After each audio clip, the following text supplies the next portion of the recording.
আসসালামু আলাইকুম। আজকে খুব দুঃখের সহিত একটা ভিডিও বানানো হচ্ছে। দেশে আসলে কি শুরু হয়েছে আমি কিছুই বুঝতেছি না। যার যা মন চায় তাই করতেছে। কালকে সিলেটের একটা ঘটনা দেখলাম, দেখে খুবই খারাপ লাগলো। দেখেন আপনারা যে একটা ওয়েটার, একজন মুরব্বী চাচা রেস্টুরেন্টে ঢুকলো, বলছে আমাকে চা দেও। তো চা দিতে দেরি হবে এই কথাটা বলছে একজন ছেলে, যে রেস্টুরেন্টের যে ওয়েটার মুরব্বী চাচাকে বললো যে চাটা দিতে দেরি হবে, আমরা রেস্টুরেন্ট কেবল করলাম। তো এই কথাতে গিয়ে একটু তর্ক বিতর্ক হইল। তর্ক বিতর্কটা হওয়ার পর দোকানের যে মালিকে আসলে বিষয়টা শেষ করে দিয়ে দিছে, চাচাকে বিষয়টা সমাধান করে দিয়ে দিল। চাচার আসলে এই সমাধান হয় নাই। উনার ছেলে গিয়ে নিয়ে এলো, 3-4 জনকে নিয়ে আইসা এই ছেলেটারে বের করে এমনভাবে স্টেপিং করছে, এগুলাতে ছেলেটা জায়গায় মারা গেল। আসলে দেখেন, একজন মুরব্বী চাচার বয়স কমসে কম এখানে 70 হবে। এই 70 বছরে আপনার কিসের এত জিদ? এই 70 বছরে আপনি যে একটা আপনার ছেলের চেয়েও আপনার নাতির বয়সী একটা ছেলেকে আপনি এভাবে মারতে পারলেন, কিভাবে সম্ভব ভাই? পাথর দিয়ে মানুষ মেরে ফেলে। আবার আরেকটা ঘটনা দেখলাম আপনার পত্রিকাতে, যেটা দেখলাম যে মসজিদের ভিতরে একজন হুজুরকে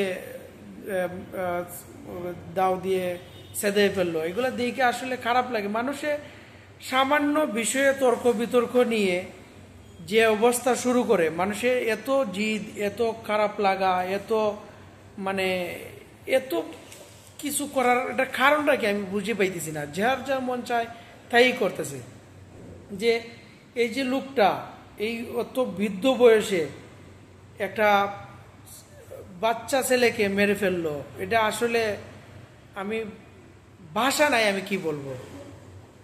আমার ভাষাই নাই।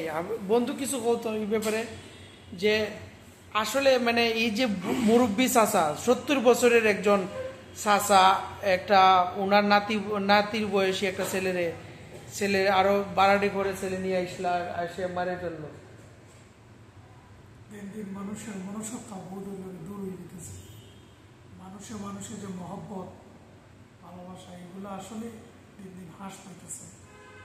আর মানুষের মনের ভিতরে পশু দিন দিন বাস করতেছে খুব বেশি। যে কারণে মানুষের প্রতি মানুষ যে মায়াটা থাকার কথা, এটা নাই। আমার কাছে মনে হচ্ছে যে এইসব মানুষের চেয়ে আমার মনে হয় ফেরাউন আরো ভালো ছিল। হ্যাঁ, অবশ্যই। ফেরাউন তো মানুষ এইভাবে মারছে না। ফেরাউনও কিন্তু, হ্যাঁ, ফেরাউন অবশ্যই সে ওই খারাপ লোক, ঠিক আছে, অবশ্যই খারাপ লোক। কিন্তু আমাদের দেশে আয়ামি জাহেলিয়াতের কিরো হার মানায়। এই যে ছোট বাচ্চাটা এমনও হইতে পারে, আজকে তো সে পড়ালেখা তার কথা, যে বাচ্চাটা আসলে মারা গেছে, বাচ্চাটা কিন্তু মা বাপ বলতে গিয়ে তো মানে রেস্টুরেন্ট একটা ফ্যামিলির হাল বলতে ওরা 5টা ভাই শুনলাম আমি, যে আমার সাথে একজনে কাজ করে, আমার কলিগই আমার অফিসে কাজ করে, ওর গ্রামের এই ছেলেটার মাও নাই বাপও নাই, ওদের 5 ভাই। এই ছেলেটা এখানে কাজ করে রেস্টুরেন্টে ওয়েটার। তো আসলে ছেলেটার তো দোষ কিছু নাই এখানে, আমি দেখতেছি না। তা তোমার কিসের এত জিদ, কিসের এত রাগ? 70 বয়সে তো তুমি আইসা ছেলেটাকে মেরে ফেললা।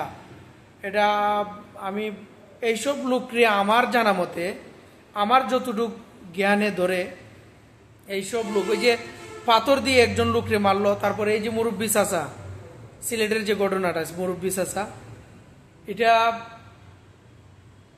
আমার যুক্তি মতে স্টেডিয়ামে জনসম্মুখের সামনে, সব টিভি চ্যানেলের সামনে তারে ক্রস ফায়ার করে মারা উচিত। যে এইসব মানুষ আসলে দুনিয়াতে থাকার কোনো প্রয়োজন নাই, থাকার কোনো দরকার নাই। মানুষের দেখতো যে এভাবে যদি বিচার হয়, আর এইভাবে যদি ক্রস ফায়ার করে মারা হয়, বা এইভাবে যদি জনসম্মুখের সামনে ফাঁসি দিয়ে মারা হয়, তো যারা খারাপ লোক, যারা এগুলো চিন্তা করবে আসলে যে আসলে এগুলো করব না, বা এটা করা ঠিক না, অন্য মানুষগুলো ঠিক হয়ে যাবে, এভাবে কিন্তু করাটা উচিত আমার মনে হয়। এটা কি করা উচিত আপনারা আমাকে কমেন্ট করে জানাই দেন।